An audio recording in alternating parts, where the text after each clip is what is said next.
when it comes to energy and gut health, we have to think about how our body is digesting and absorbing the nutrients that we're bringing in. So if we have insufficient stomach acid, we've been taking proton pump inhibitors, omeprazole, things to reduce acid, we're probably not going to be digesting our foods the way that we're supposed to. We end up with, I mean, it's very common in those situations to have overgrowth of H. pylori. You see other overgrowths on like a GI map quite frequently as well. So when we're not digesting and absorbing, obviously we're not getting the nutrients in our bodies that we need to function, to have the energy, to have the adequate brain function. So addressing those underlying causes and back to nourishing and healing and sealing the gut so your body can take in the nutrients, digest them, break them down, and absorb the nutrients like we're designed to do. That's the proper way to go about it. That's what we want to do. Let's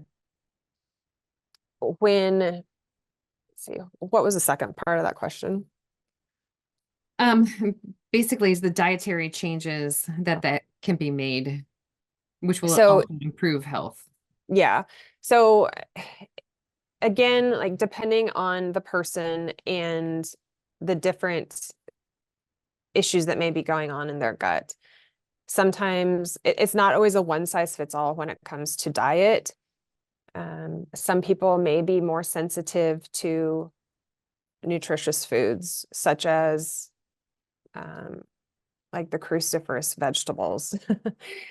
I like to begin with an elimination diet and bring out all those foods that are inflammatory in someone's diet and make sure that they are getting whole foods, organic, whole, healthy foods, because that's going to be the most nutritious. So then if you have the dysbiosis, if you have those problems going on in your gut that are contributing to the lack of digestion and absorption, when you pair that with an elimination diet and you're working on healing the underlying problem, you notice that your inflammation does start to go down. Your body begins to digest and absorb. You do notice that you have more energy.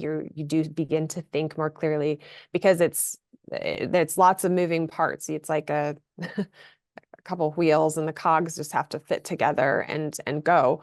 And I just truly believe like more whole foods is going to be beneficial. Now, like I said, if it's individualized and some of those things are contributing to some of the problems, we would want to take those out, even if they're considered like healthy.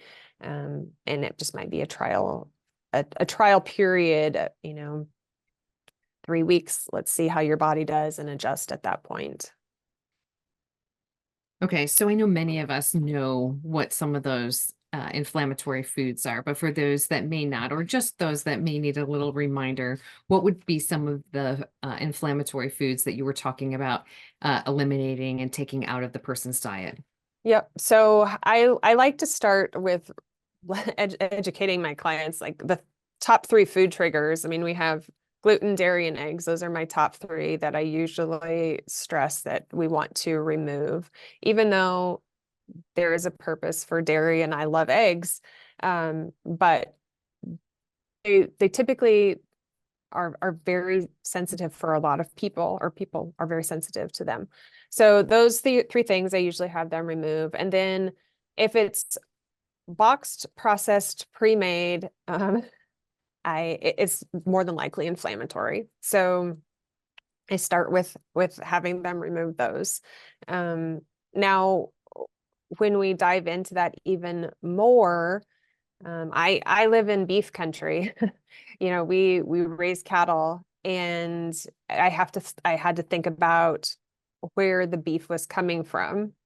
And that was actually really hard when I went through an elimination diet, because we have our own beef. We had 3 freezers full. And as I was learning about this, you know, our cattle are not organic. They're being fed corn. Corn is sprayed with pesticides, and therefore it would be considered inflammatory. So, you know, we can really go down a rabbit hole as far as thinking about the foods that we're eating and where it's coming from.